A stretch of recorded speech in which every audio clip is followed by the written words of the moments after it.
Who could be ringing the church bell at this time? Maybe it ain't an ooh, Father. Maybe it's an it. And maybe it's tolling the bell. Oh, there's no such things as ghosts and monsters. Haven't I made that clear to you?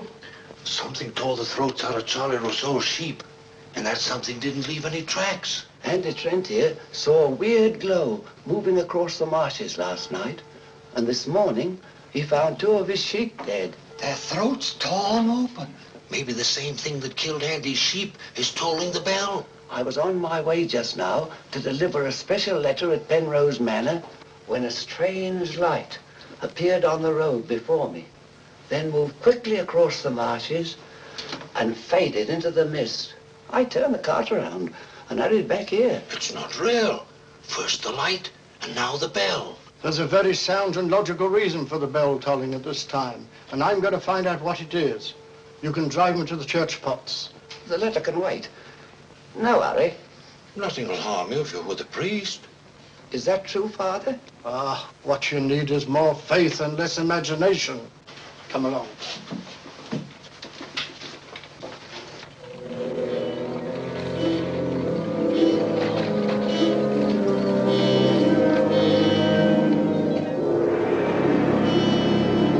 I'd better deliver that letter to the manor. I'm sure it's important.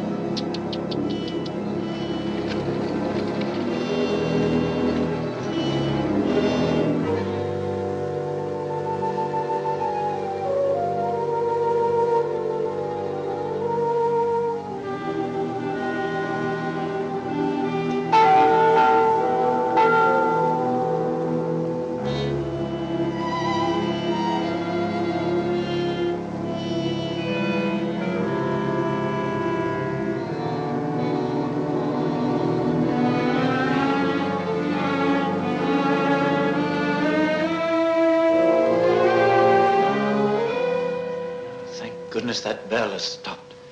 Odd, it's tolling at this time of night. I don't like it. What with this phantom roaming the marshes? I saw it again tonight. Who would that be?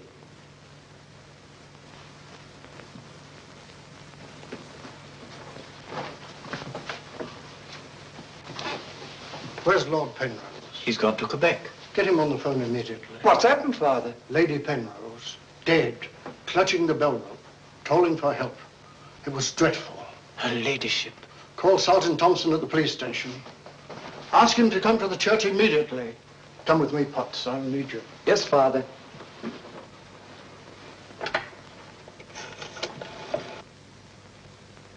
Operator, put me through to Quebec. Lord William Penrose. Yes, he's addressing a meeting of the Royal Canadian Occult Society at a Quebec hotel. It's urgent, sir. Page? Yes, sir? Lord Penrose. The Mort Rouge is on the telephone. It's urgent. It's in the gold room. Yes, sir.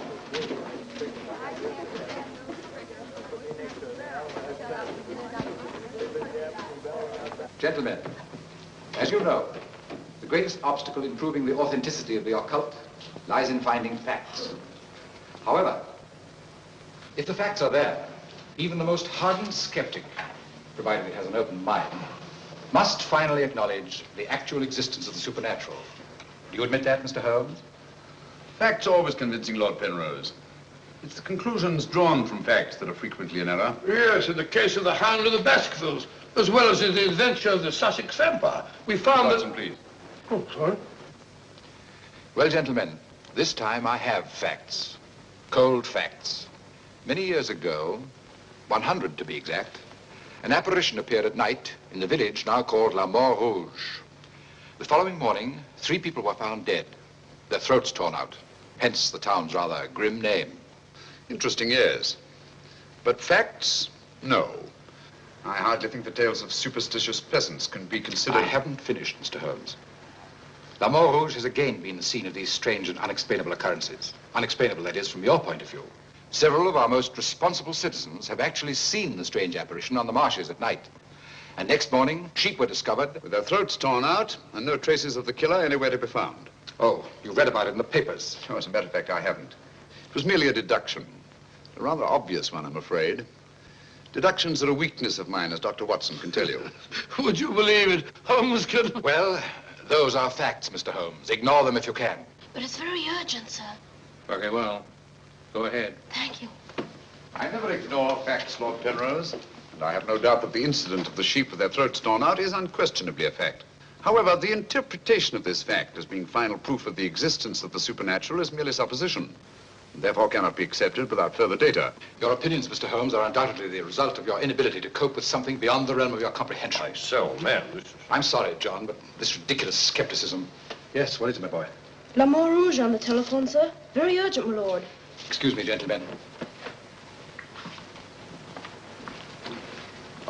I'm afraid, Lord Penrose... It's quite understandable, Sir John. Lord Penrose is deeply entrenched in his beliefs. That's his privilege. Oh, hang it all, Holmes, the fellow was positively rude. Well, shall we see a little overwrought, Watson? I'm leaving immediately.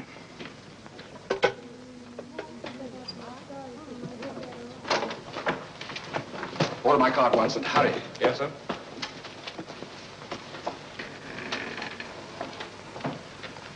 Gentlemen, my wife has just been found dead. Her throat torn out. In exactly the same manner as the sheep. This is terrible. I say, you don't think that it's... Undoubtedly, Mr. Holmes, you would call it murder by person or persons unknown. I'm sorry. If I can be of any assistance... Thank you, no. I'm afraid the happenings in La Mort Rouge wouldn't interest you, Mr. Holmes. Under the circumstances, I think we should adjourn. Yes, indeed, Sir John. Holmes, what a terrible thing. Now, Sir John, would you be good enough to convey our condolences to Lord Penrose? Yes, I'd be glad.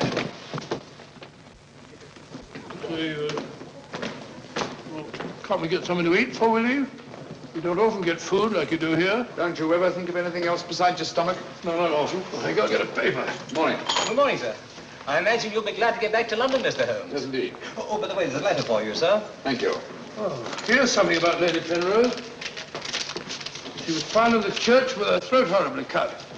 Evidently dragged herself from the marshes nearby and tried to summon help with a bell rope. What's it? What is it, Holmes? Listen to this, Watson. Huh? My dear Mr. Holmes, I have every reason to believe my life is in danger. Yet, if you were to ask me how I know, I couldn't give you a logical answer. There is nothing tangible, yet like a Terrible premonition. It is all so frightfully real. I heard of your being in Quebec, and I'm turning to you, a stranger, and asking your help in the frantic hope that you'll not fail me. Oh, who's it from? It's signed Lady Penrose. Lady Penrose? A letter from the dead woman? Well, what's it mean, Holmes? I should say that Lady Penrose lived in fear of her life. Some secret hidden in her past, in all probability. Oh, perhaps it isn't as simple as that. What if Penrose is right? I'm glad we're going back to London. Things like that can't happen in Baker Street. More's the pity, Watson. Huh? Do you know a village by the name of Mort Rouge? Yes, sir. It's about 12 miles from here, up towards the falls. Thank you. Great Scott, Holmes. You mean you're going to take on the case? Quite. Telephone the airport and cancel our reservations, will you? Certainly, sir. Consider, Watson, the irony, the tragic irony. We've accepted a commission from the victim to find her murderer.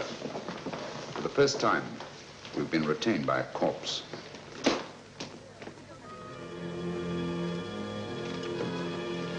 Doesn't seem to be a bell.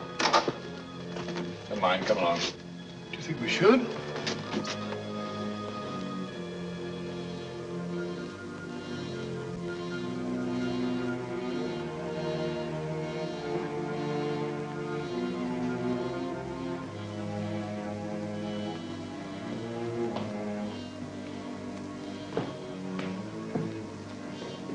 What a cold, cheerless-looking room.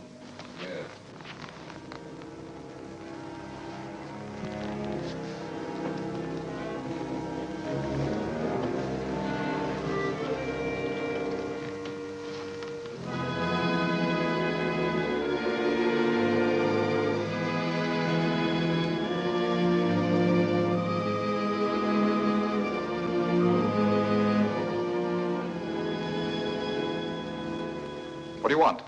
Who are you? Mr. Sherlock Holmes. I apologize for this intrusion. Would you mind, gentlemen?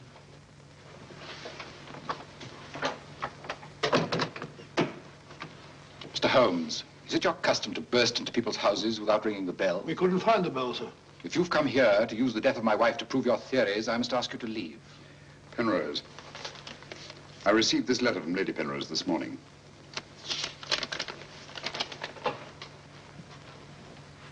That was devilish awkward.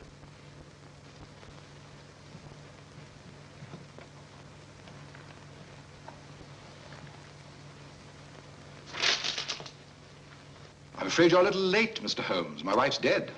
And I've come here to find her murderer. You might have saved yourself the trouble. I'm convinced that the solution of this horrible deed lies in an understanding of psychic phenomena. Although I don't expect you to admit that, Mr. Holmes. I assure you, Penrose, I neither believe nor disbelieve in anything, including psychic phenomena. If I could just see Lady Penrose, it might help dispel much of the mystery that surrounds these happenings in the Mort Rouge. Drake! Why don't you answer the blasted thing? Sergeant Thompson has charge of the case. You'll find him at the police station. And now I must ask you to go and take your assistant with you. You'll excuse me if I don't show you out. Drake! Drake! Drake, where are you? What?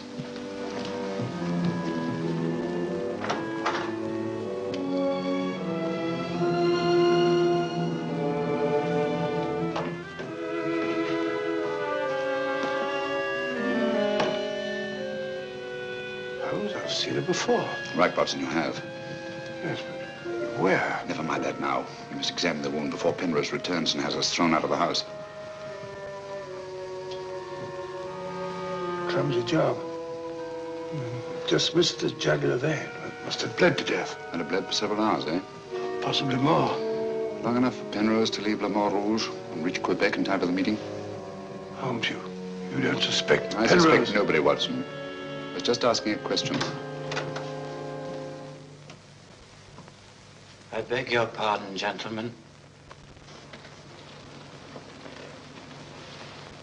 There is another who desired the death of her ladyship. I saw it last night in the fields, moving in and out of the shadows. You're the butler, aren't you? I was the butler. I've given notice.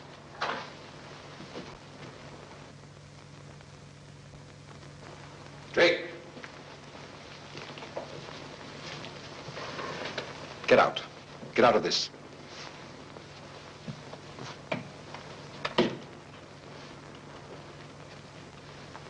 I trust you found what you were looking for. Two things have been made clear to me, Penrose. That your wife was murdered, and that she's Lillian Gentry. Lillian Gentry? Will you leave, or must I call the police? That will not be necessary. We're on our way to the police station now. The wounds found on Lady Penrose's throat are identical with those found on the throats of the dead sheep. Now, I'm not a superstitious man, Mr. Holmes, but I don't know of any weapon capable of inflicting such wounds, except an animal's claw. Of course, it could be done by a five-pronged garden weeder. Not that garden weeder, Mr. Holmes, that's mine.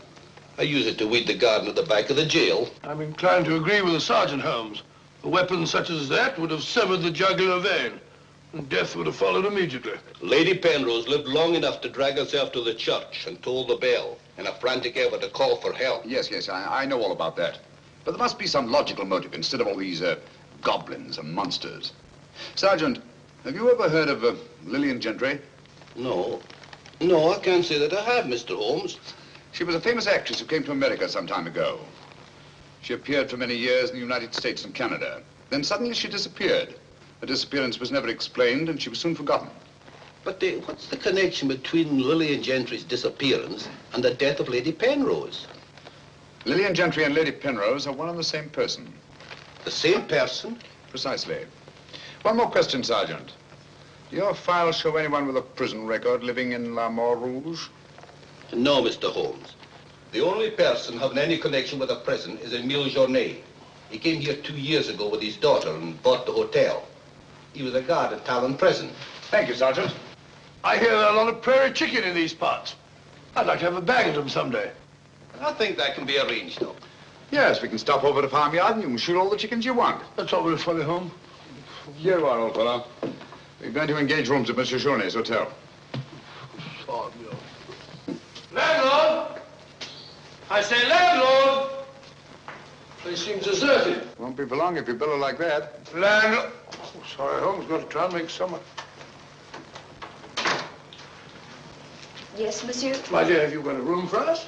Yes, monsieur. Good. Sign here, please. I'll sign for us both. Oh, thank you. You seem very young to be in charge here. Yes, monsieur. You are Mademoiselle Journet?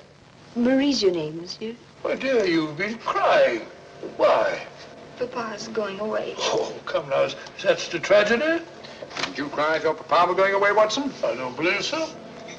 This way, monsieur. Bring your bags, please. Yes, of course. Wouldn't I be unhappy if my father were seen my father for years? Father died about 20 years ago in Cheltenham.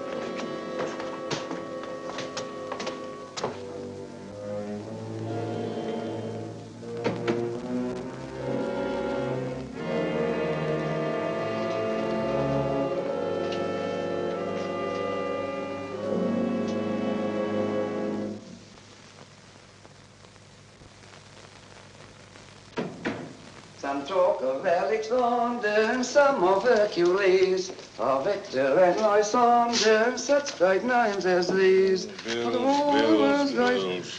That's the way it goes, Emile. It costs money to be born, and it costs money to die. Do you know who that was in the car? It was Sherlock Holmes. He's here now. What do you think he'll find? Ghosts and monsters. What else is there for him to find? There's nothing. I don't know. You're afraid, Emile? Of course I am, and so are you. Who isn't? Why should Sherlock Holmes come here? To investigate the death of Lady Penrose. What else? I'm afraid Mr. Holmes will return to London a sadder, but a wiser man. Why do you say that?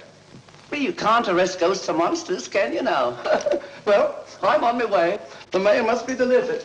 Some talk of Hercules, some of Hercules. That's better. This room gives me the creeps. It is very seldom used, monsieur. It isn't often that strangers come to Mort Rouge, and when they do, they never stay. I can't say that I blame them. Will your father be away for long? I don't know, monsieur. When is he leaving? I don't know. Marie! If you need anything, just ring, monsieur. That girl's frightened, Holmes. Obviously. She made the mistake of telling us that her father was leaving. Huh? You don't think that Journet... Suppose we have a little talk to Monsieur Journet. It might prove illuminating. Didn't I tell you not to answer any questions? Yes. Didn't I tell you to keep a silent tongue in your mouth? Yes, Papa. So you told them I was going away? Yes, Papa. That'll teach you to keep your mouth shut. Monsieur Journet, just why are you leaving La Mort Rouge at this particular time? I'm not leaving. What gave you the idea that I was? Your daughter? My daughter's mistaken. I merely said that I would like to go away. I've just been teaching her the difference. Yes, so I observed. I can't say that I approve of your method, sir. I'll ask you to mind your own business. Run along, dear. Oh, there, my dear. Disgraceful, hitting a child. Monsieur Journet is quite right. It's none of our business. Monsieur Journet, what do you know of the death of Lady Penrose? Only what everyone in the village knows, that she was killed by the monster. You've seen this monster? No, but who else could have done this terrible thing? Sheep have been killed, their throats torn out. You were a jailer at town prison, weren't you? Oh, yes, monsieur. Why did you decide to come to La Mort Rouge? Well, I always wanted to own a hotel, and I heard this one was for sale, so I bought it. That was 2 years ago. Yes. I believe it was about the time the monster made his reappearance, wasn't it? Do you suspect me of being the monster, Mr. Holmes? No. I was just remarking a coincidence. I thought you didn't believe in those things, Holmes. Quite right, Watson, I don't. At least, not in the supernatural variety. Not the werewolf who bites into his victim's throat with his teeth. But, a monster who uses for his weapon of death a 5-pronged garden weeder, yes, that's a little more in my line.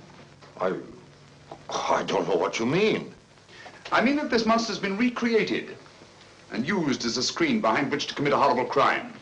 Whoever did it felt certain that no suspicion could possibly fall on him. But my unexpected arrival upset his plans. Very possibly he became frightened, decided to run away. You're right, monsieur.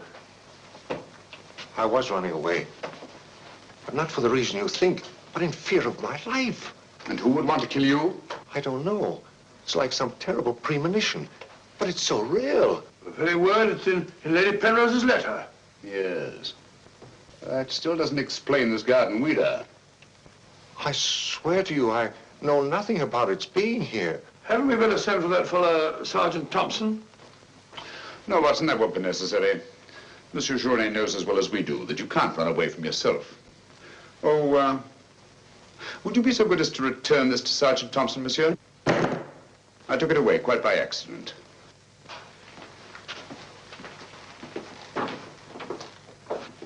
Monsieur Journet knows as well as we do.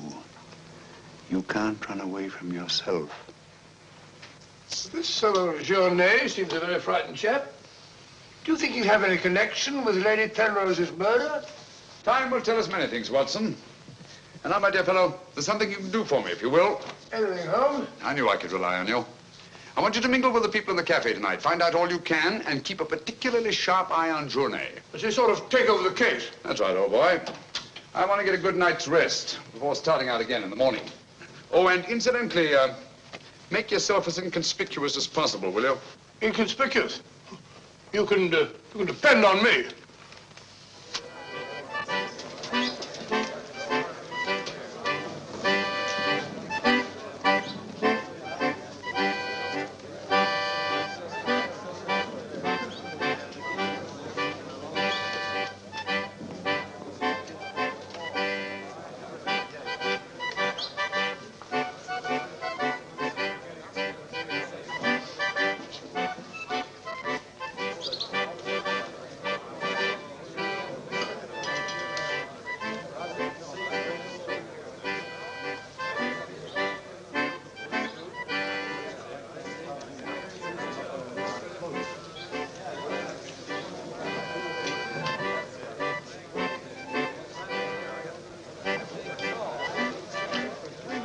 Thank you, my dear.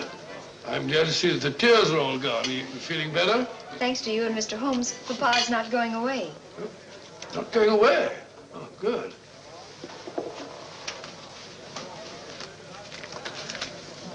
Surely not going away. There are many phases of the supernatural, Mr. Drake. Witchcraft, vampires, werewolves, ghosts, monsters.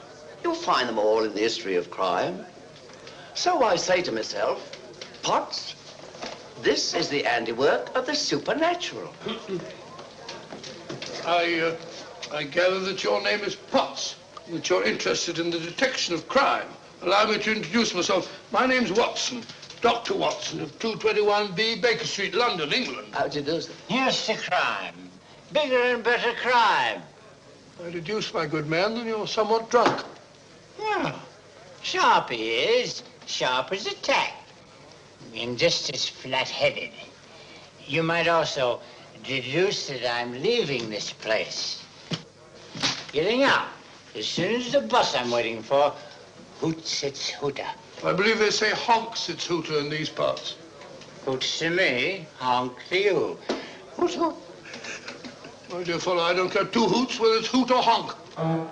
Oh, that's my bus, gentlemen. I just heard it hoot its hooter distinctly. If you solve this case, let me know. Personally, I'm betting on the monster. You take my advice, Patsy. Get out of this place before they find you with your throat cut.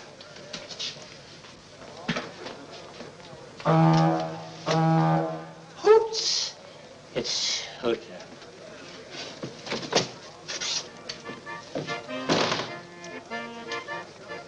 Nervous?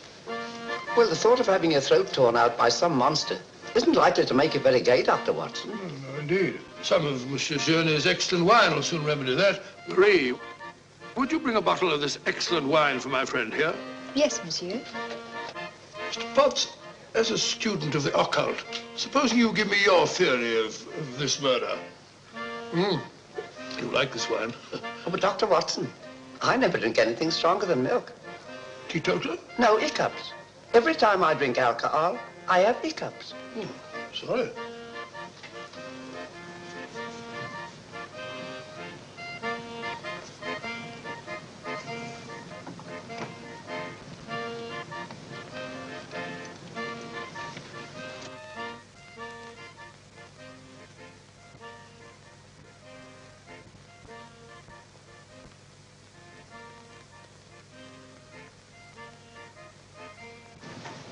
Mr. Holmes.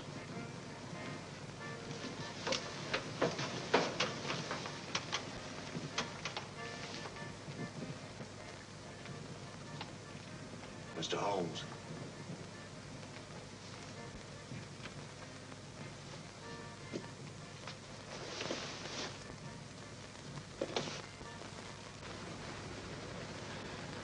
This circle is where the murder actually occurred. Yes, Mr. Holmes. There's a footpath just beyond the church which leads across the marshes. Follow it for half a mile and you'll be there. Thank you, Sergeant. I'm sure I'll find it. Mr. Holmes, I wish you'd let me go with you. It's dangerous on the marshes at night. These swamps, one false step... I'm sorry, Sergeant, but it's important that I go alone. I'll keep close to the path. Well, will Dr. Watson be going with you? No, Sergeant.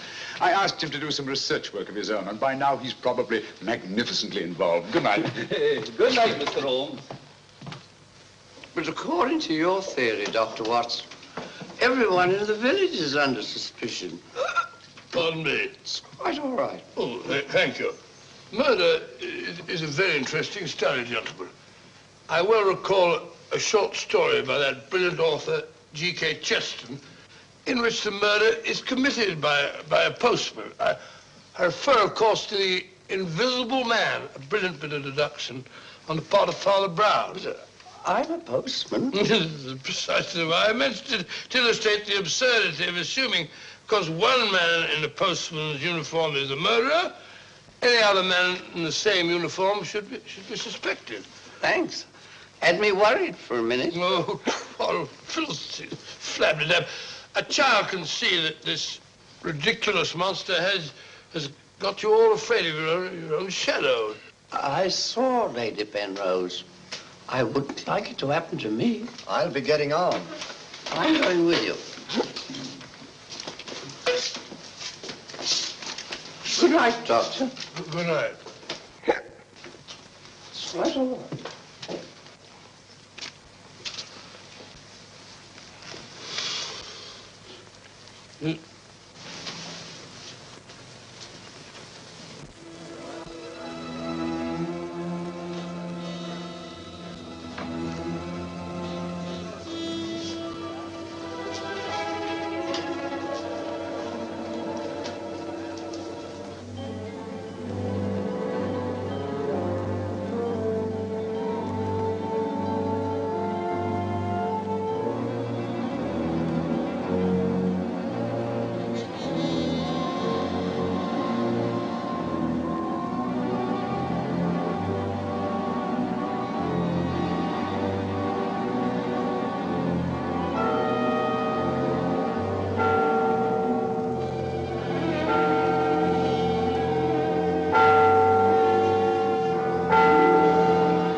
What's so strange about a church bell ringing? It rang the same time last night.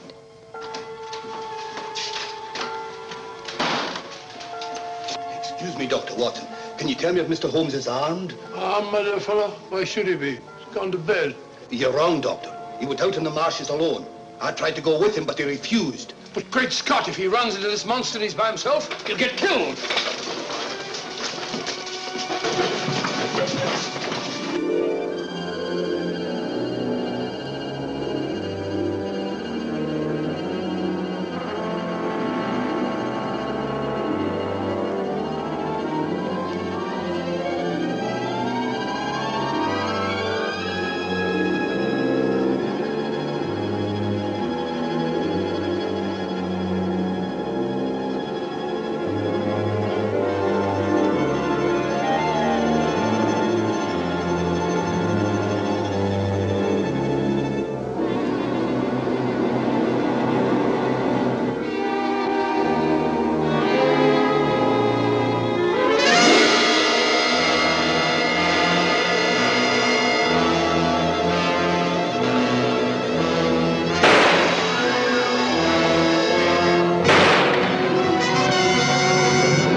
Watson?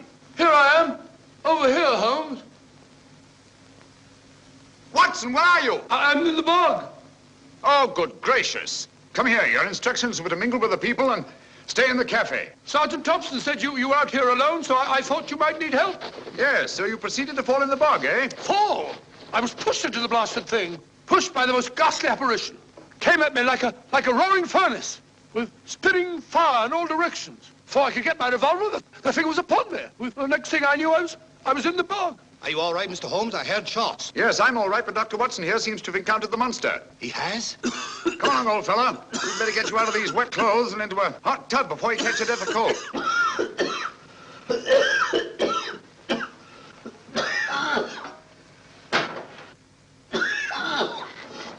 Yeah, you've had enough of that. Drink this. You'll be as fit as a fiddle in the morning. Sorry you had such a bad time. I got a right to share your dangers. Thanks, old fellow. You know, I wasn't sure the villagers weren't right. And if it did turn out to be some sort of supernatural monster, well, why should I involve you? Rubbish. However, I did learn something. I can now state positively that our antagonist is not a phantom. But the thing actually spat flames at me. All just a figment of your imagination. The murderer knew I was out on the marshes, and obviously wanted to frighten me. You frightened me, all right. How do you manage the flames? Merely clothing, treated with phosphorus. When the murderer fled, his shirt caught on a tree, and this piece of cloth was torn off. Come in. I'd like a few words with you, Mr. Holmes. I'll come directly to the point. Hello. What happened to your assistant? I'm not his assistant. If you must know, I was pushed into a boggy hole on the marsh. Pushed? By whom? I don't know. Spat fire at me. My good sir, in spite of Mr. Holmes's theories to the contrary, things have been seen and heard on those marshes that cannot be explained away by the use of logic. If I were you, I'd keep away from them. I'm not so sure. Holmes found... Penrose, for the first time in my long pursuit of crime, I confess that I find myself baffled. I'm a detective. I need tangible clues. And up to now, I admit, I found none. And you won't. I advise you to leave La Mort Rouge. Tonight, you escaped with your life. Next time, you may not be so fortunate. Thank you for your considerate advice, Lord Penrose. Good night, sir. Excuse me. Oh, good night. I don't like this fellow, Holmes. Why do you think he came here? He wanted to find out if we discovered anything. He seemed very pleased when I told him we hadn't. Now, Watson, there are one or two questions I want to ask Sergeant Thompson. You stay here.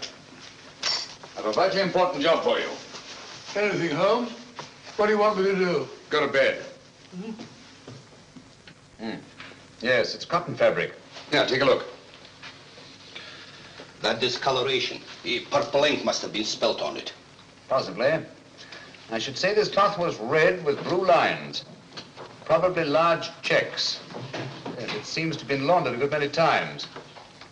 The blue lines are almost completely erased. Yes, you can scarcely see them. It's good fabric, well woven, with a solid base. Hello, Bill. Hello, Sergeant. Your phone call must have been important to bring me over this time of the night. It was. This is Mr. Sherlock Holmes. He wants to ask you a few questions. This is Mr. Taylor, the storekeeper, Mr. Holmes. Oh, good evening, Mr. Taylor. Good evening, sir. Have you any shirts of this design? The squares are red and the lines blue. Yes, I have. Can you remember to whom you sold them? I can. I keep them in stock specially for Judge Brisson. He won't have anything else. Judge Brisson, who's he? A retired magistrate. He's a cripple, lives alone with his housekeeper. Have you sold any of these shirts to anyone else? No, sir. They're too expensive for the village and the boatmen. This is the finest material. Imported. You say Judge Brisson's a cripple? Yes, he was a magistrate in Quebec. Had a stroke about 2 years ago. That's why he retired and came here to live in Mort Rouge. Just about the time that Monsieur Journey arrived here. Now that you mention it, it was just about then.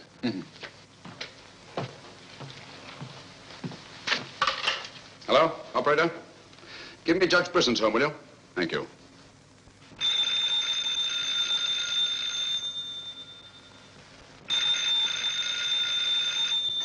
Nora. Let it ring. Haven't I told you not to answer the phone at night? Yes, sir. Well, then obey my orders. Yes,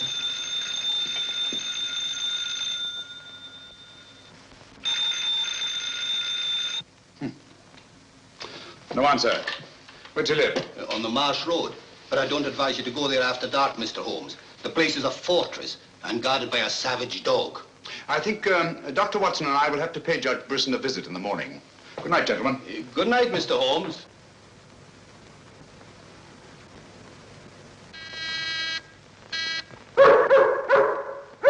Two locks on the door. One of them new. Yes, I should say that Lady Penrose's death had increased Judge Brisson's terror. Don't like the sound of that dog. No, sounds hungry. Possibly ravenous. Couldn't we come back after he's had his breakfast? I'm sorry, Watson. Our business won't wait. Oh. Stop now. Yes, Watson.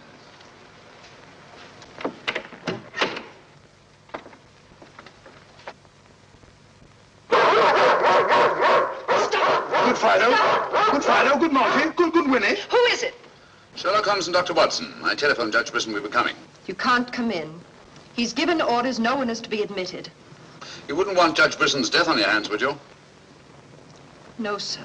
Then you'd better let us in.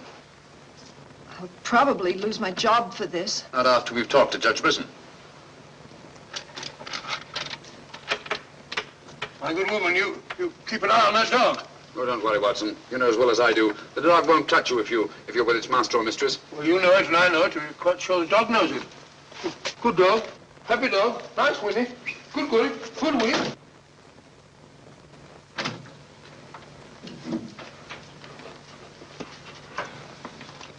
Let me warn you, I'm armed. And I'm an expert shot. We didn't come here to harm you, Judge Brisson, but to protect your life. I told you over the phone this morning, Mr. Sherlock Holmes, that I did not want to see you. I don't want to see anyone. But I want to see you. Stay where you are. Nora, show these men out. Judge Brisson, if you'll answer a few questions, I may be able to save your life. I have the fullest confidence in my own defenses, and I will not trade them for any theories of Mr. Sherlock Holmes, however plausible you make them sound. Now get out, will you? I'm sorry. Under the circumstances, I'm helpless to prevent your death. Almost certainly by violence. Come along, Watson.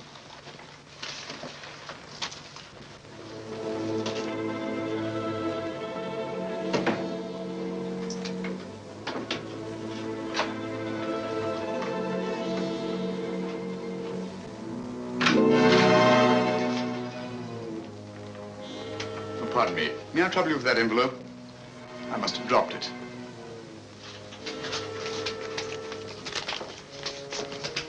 Thank you. You're a very clever man, Mr. Holmes. A crude device, Judge Brisson, but it's confirmed my suspicions that you're not the cripple you pretend to be. I'm sorry. But I'm frightened of everything and everybody. Why don't you sit down? You want to get shot, Holmes? Come in, Watson, and close the door. Sit down, old fellow. Judge Brisson has decided not to shoot us. Oh, very kind of him. Gentlemen, this fear's driving me mad. It's quite understandable. The whole village seems to be consumed with fear. But in your case, judging from your vicious dog, those barred windows, and that hunting rifle, it's not fear of the supernatural. Just what are you afraid of? Well, truthfully, Mr. Holmes, I don't know. And yet I feel its very presence. At times, I feel I can almost reach out and touch it. When I first came to Mort Rouge, I had a slight attack. It affected my legs, but, well, I've recovered. And you've continued the deception, using the wheelchair as an excuse for not going about the village. Well, you see, people would be more inclined to accept my hermit-like existence. Yes, naturally. Tell me, Judge Brisson, had you ever heard of Monsieur Journet before you arrived at Mort Rouge? No, I hadn't. How many of these shirts has your housekeeper purchased for you? Oh, 4 or 5. I'm not positive. You still have them?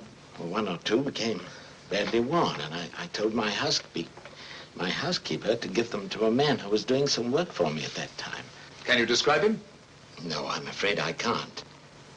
That was about a year ago, you see, and, well, I didn't pay much attention to him. He worked in the garden. Could your housekeeper remember him? No, that was a different housekeeper then. She went to the United States. Try to remember, Judge Brisson. Your life may depend on it. I do remember one thing. He had a very slight limp. I used to watch him from that window as he walked across the lawn. Splendid. Continue your vigilance, Judge, and under no circumstances allow anyone to enter the house, even someone you may know well. What's that mean, Holmes? It may mean nothing, Watson, and it may mean everything. I'm quite sure that Sergeant Thompson will have observed a man with a limp in a village the size of Mort Rouge. Good day, Judge, and thank you. Good day, sir. I'm sure Sergeant Thompson will have observed a man with a limp in a village the size of Mort Rouge.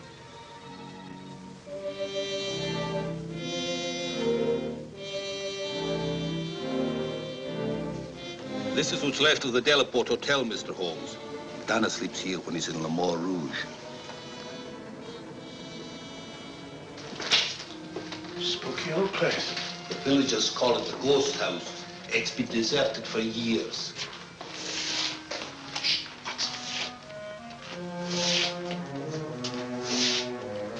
He walks with a limp. A left foot, I think. To the trained ear, Sergeant, footsteps have a characteristic rhythm as identifiable as fingerprints.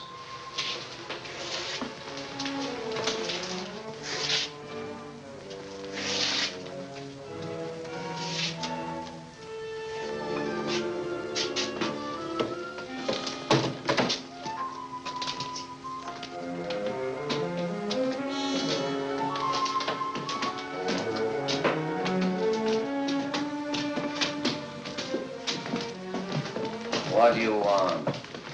Come to have a talk with you, Tanner. I've done nothing. Then you won't mind answering a few questions. What do you want to know? Tell me, Tanner, where were you 2 nights ago? Down the river. And last night? I just got back tonight. You're lying. You can't frighten me. But now I got a job to do. It's quite evident that you haven't been on the river within the last 48 hours. Are you trying to make me out the murderer of Lady Penrose? How do you know she was murdered? I'll tell you how you know she was murdered. Because you murdered her. Holmes, look! In there! The monster! That's right, Watson. One of Brisson's shirts, which Tanner here treated with phosphorus. Take him, Sergeant. I'll give you all the evidence later. Look out!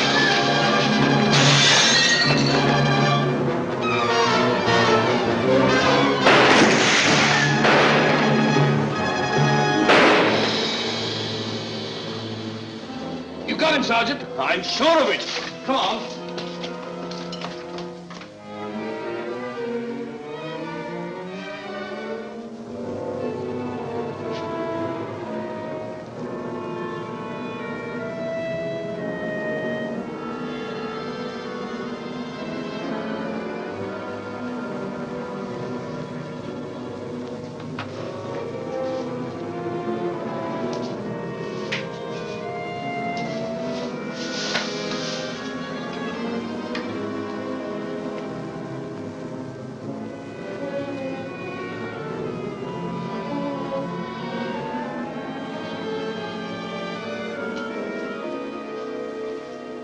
I see no reason why we shouldn't leave for home tomorrow.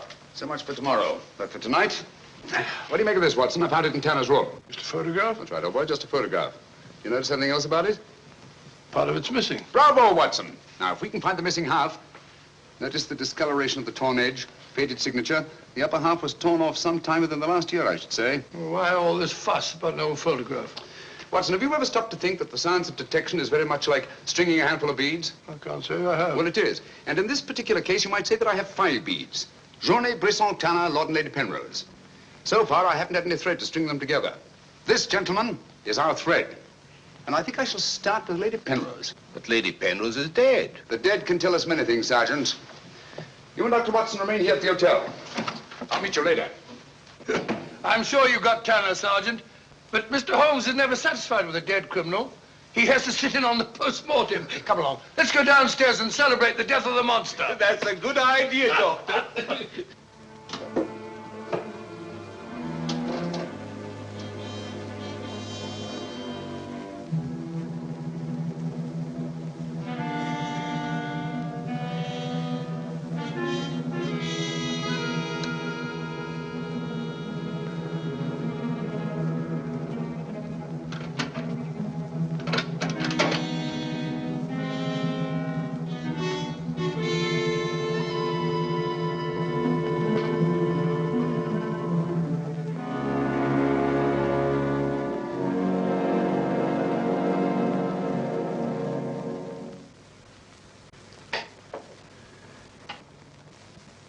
So the great Sherlock Holmes becomes a common thief.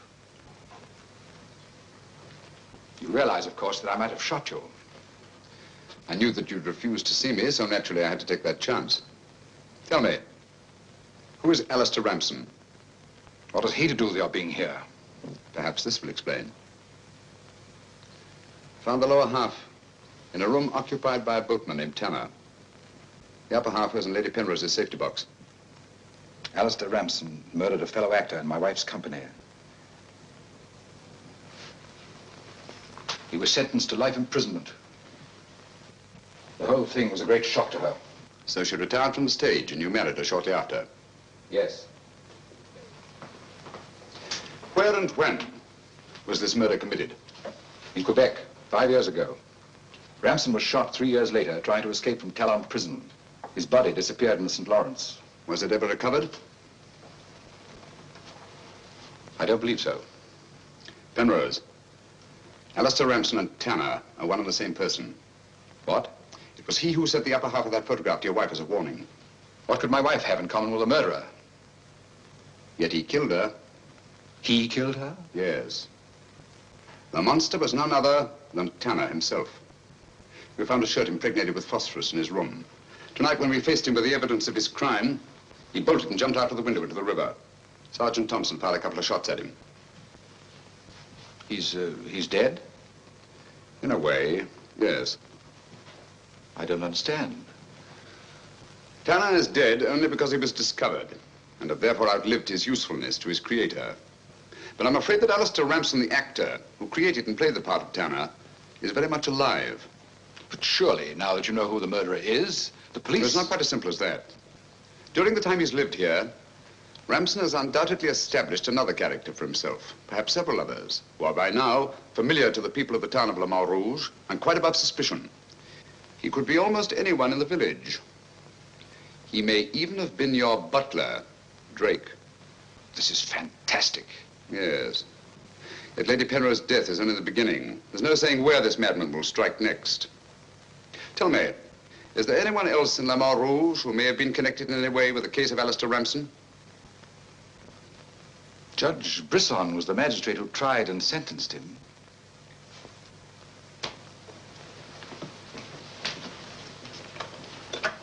Operator? Operator, give me Judge Brisson's home. It's urgent.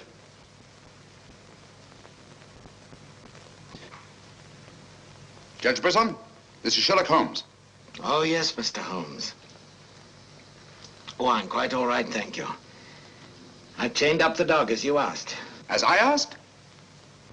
I haven't telephoned you before. Somebody's obviously imitated my voice in order to gain access to the house. Certainly, Mr. Holmes. I'll lock all the doors and await your arrival. Yes.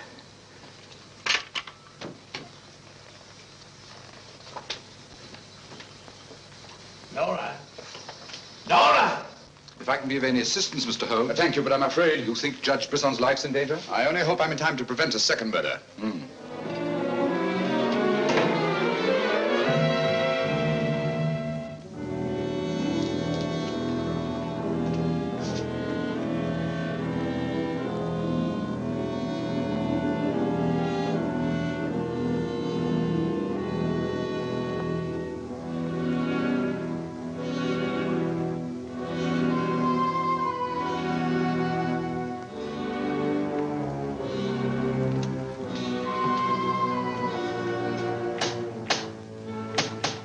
That's Mr. Holmes. Show him in.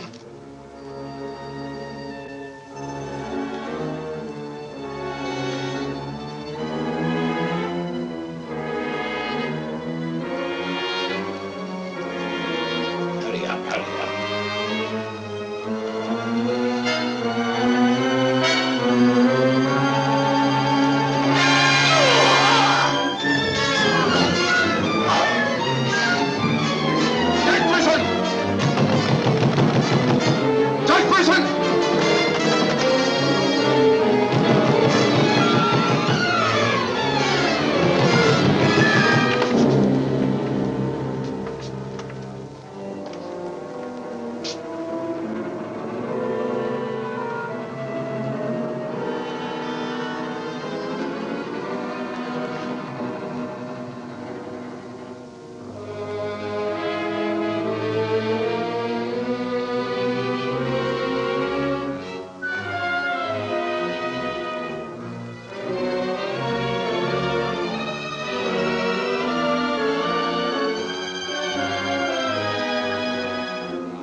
You know who it was? I don't know.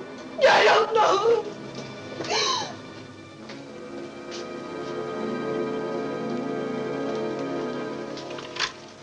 Hello? Operator, Monsieur Journet's cafe. I want to speak to Sergeant Thompson. It's urgent.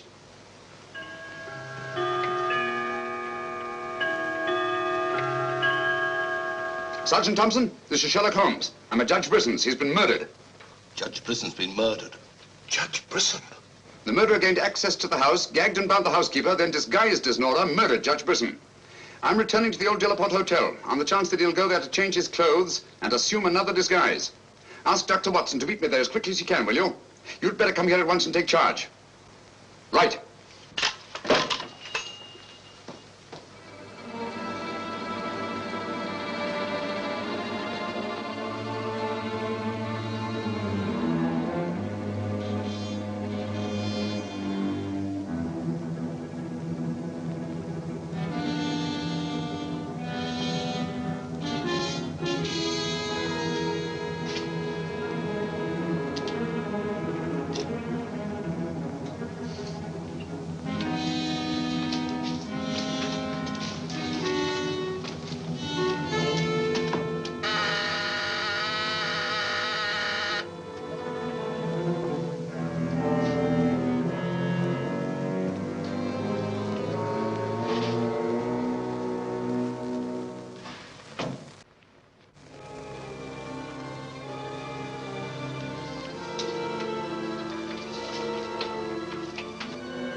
Throw your revolver on the floor in front of you and raise your hand, Sherlock Holmes.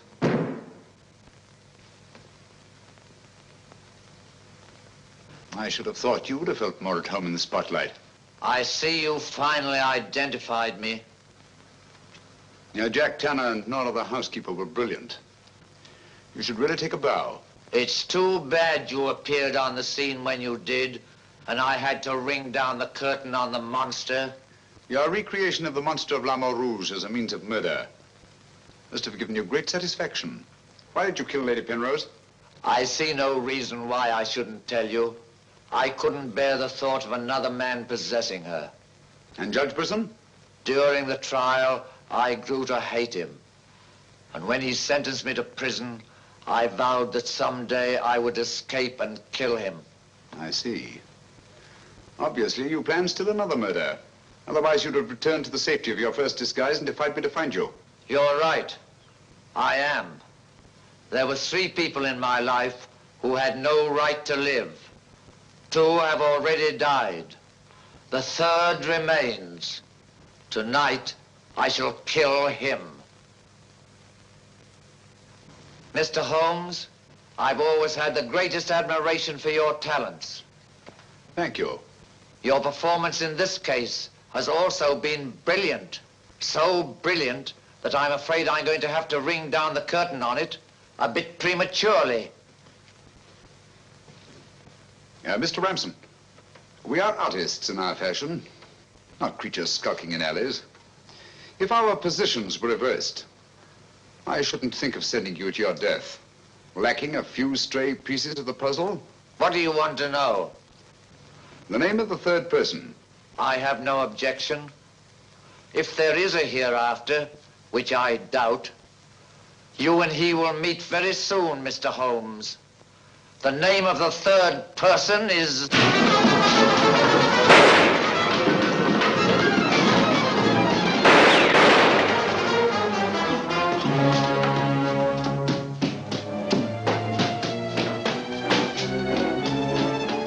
Coming, Holmes! Look out, Watson!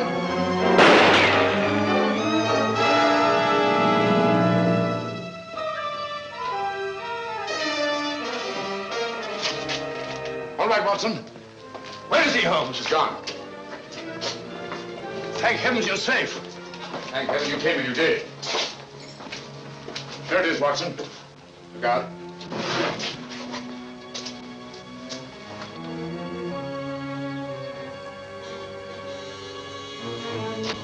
So you got away again? Yes, Watson. Over that warehouse roof, most probably. What a fellow's a room.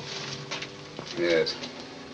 This is obviously the secret room where his disguises were created. Looks like an actor's dressing room. He is an actor, Watson. One of the finest acting talents of our time. Look at this. Nora, the housekeeper. His name's Alistair Ramson. Alistair Ransom? Never heard of him. No, that's not important. The important thing is that he murdered Lady Penrose and Judge Brisson. Great Scott, he did it.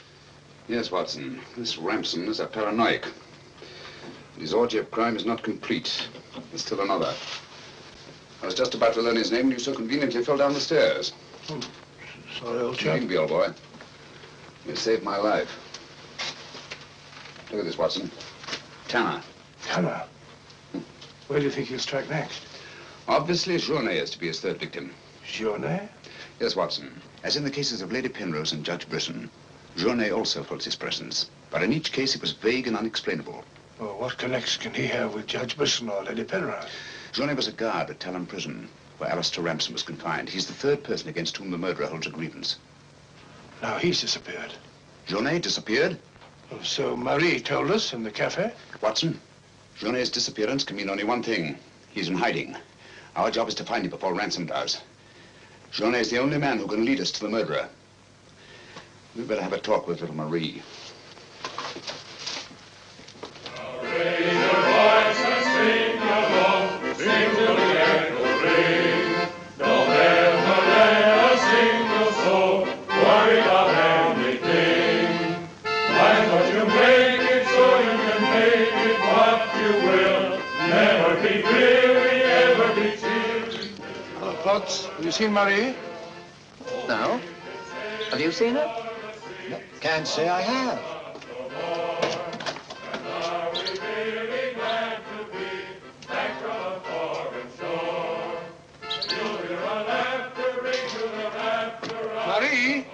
Watson.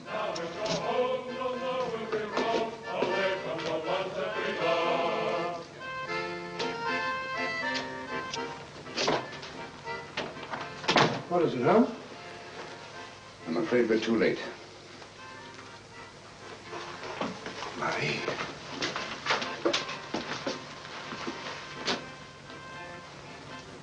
Don't touch anything, Watson. Murdered in exactly the same way as Judge Bristol and Lady Penrose. Poor innocent little child. I should have prevented this. Nonsense, my dear chap. You did everything possible. How on earth could you have prevented it? The child's death is a tragedy, of course. I see exactly what happened. She was standing here by the desk, and the murderer came in by that door. He came in through that door, but Marie was not in the room. She alone, of all people in the cafe, saw Ramson enter this office. It was someone she knew well. Someone who might have a message from her father. So she followed him here. And when she refused to tell him where her father had gone, he killed her. Ramson already knew that Johnny had disappeared, but he didn't know where. When he questioned her, she became suspicious, and it was then that he killed her. Telephone Sergeant Thompson, will you? He's at Judge Brisson's. Ask him to come here at once. And see that no one leaves the cafe until he gets here. The murderer may be among them.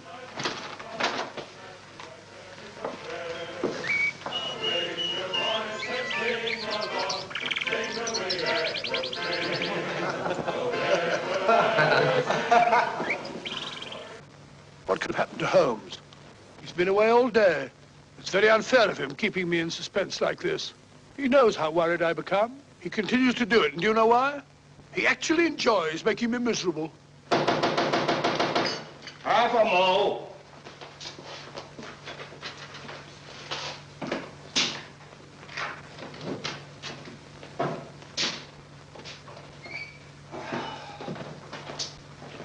No good, Watson. It won't work. What won't work? I've been to every place where Journey could possibly be in hiding. Well, that's where you've been all day. Yes, Watson, and I must admit that I'm completely baffled. We've got to find Journey before it's too late. But how? I've been everywhere within a radius of 5 miles of this village. I've even been to the church in the hope that he'd disguise himself and attend Mass. He may have gone to Quebec. Every road's covered. He hasn't left this vicinity, of that I'm certain. All right, I'll answer it. Hello? Hello?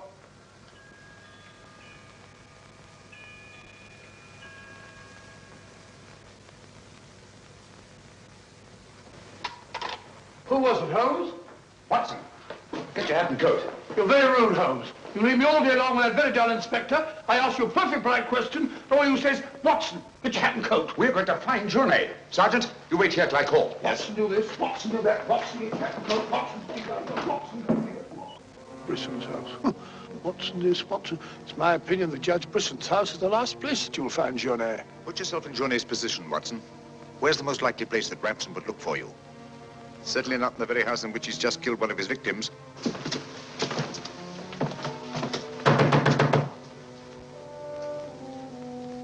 Journey! Journey! It's Sherlock Holmes and Dr. Watson. We're here to help you. I don't like the look of it, Holmes.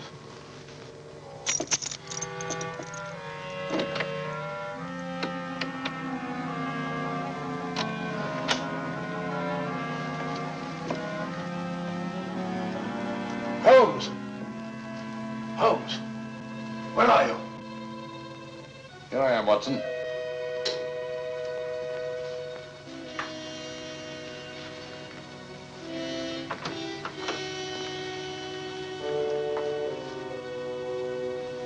Journey! What do you want? We've come to help you. How did you know I was here? When you called your hotel just now, I answered the telephone.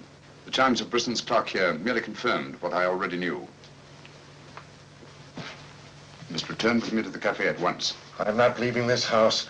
The murderer's waiting out there in the marshes to kill me the moment I leave here. Naturally, but first he must have the opportunity. If you return to the cafe, he'll have that opportunity.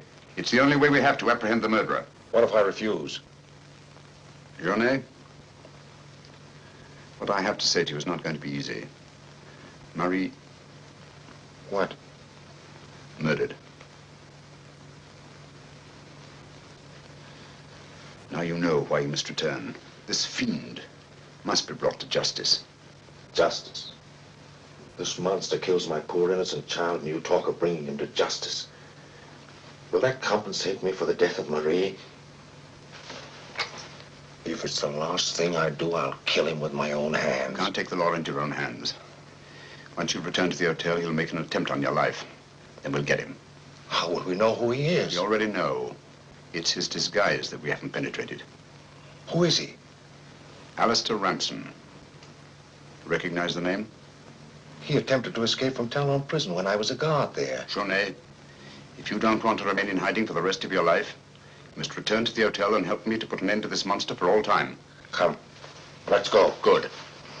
Put an end to him. How are you going to do that, Holmes? I'll tell you both about it on the way to the hotel. So you're really leaving, Doctor? Yes, Sergeant. Gentlemen, Mr. Sherlock Holmes and I are leaving immediately for London. It's extremely regrettable that the murderer has escaped us, but all our cases cannot be crowned with success. I'm extremely sorry, gentlemen. Have you no idea where this fiend has gone? Mr. Holmes is of the opinion that he's escaped across the border to the United States. It may be years before we can trace him, if ever. Oh, Jenny, just a minute. Our bill, please. Bill? Yes, Mr. Sherlock Holmes and I are leaving immediately. Oh, I'm sorry, Dr. Watson. I'm just on my way to the church to offer a prayer for Marie. I'll forward your bill to you. Yes, of course, my dear fellow. I understand. We'll leave our address at the desk.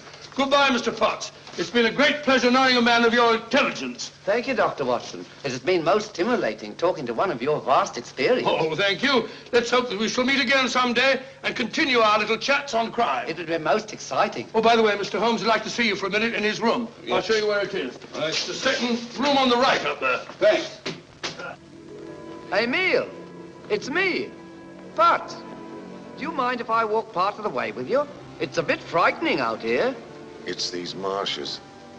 This is almost the very spot where Lady Penrose was attacked. 3 deaths in 3 days. It's a pity Marie had to be killed. She was such a sweet child. 3 deaths in 3 days. And still one more to be accounted for. You were frightened, Emile. It's strange to see you showing fear. The man I hated at Talon prison. Ramson!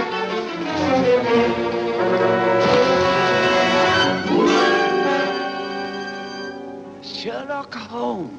Yes, Mr. Ramson. So you see the final curtain has not fallen after all. I thought you were on your way to London. Naturally, that's what I wanted you to think. That's why Dr. Watson announced our departure in the cafe. Journey's leaving was purely bait to bring you into the open.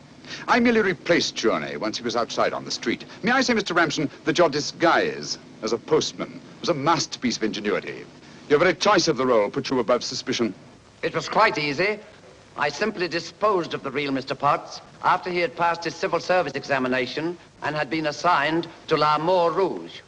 You realize, of course, that you'll never hand me over to the police alive. It's not my function to be your executioner. My duty is to hand you over to the authorities, which I fully intend to do. You're an optimist, Mr. Holmes. No, not necessarily. We're surrounded by police awaiting my signal.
killed him.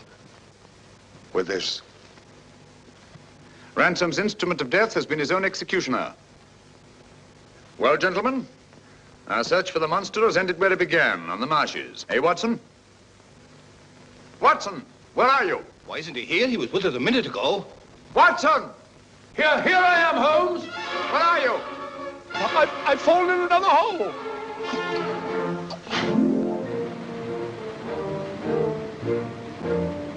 I should like to have seen a bit more of Canada before we sailed, Holmes. So should I, Watson.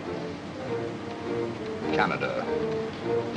The linchpin of the English-speaking world, whose relations of friendly intimacy with the United States on the one hand, and their unswerving fidelity to the British Commonwealth and the motherland on the other. Canada. The link that joins together these great branches of the human family. Churchill say that? Yes, Watson, Churchill.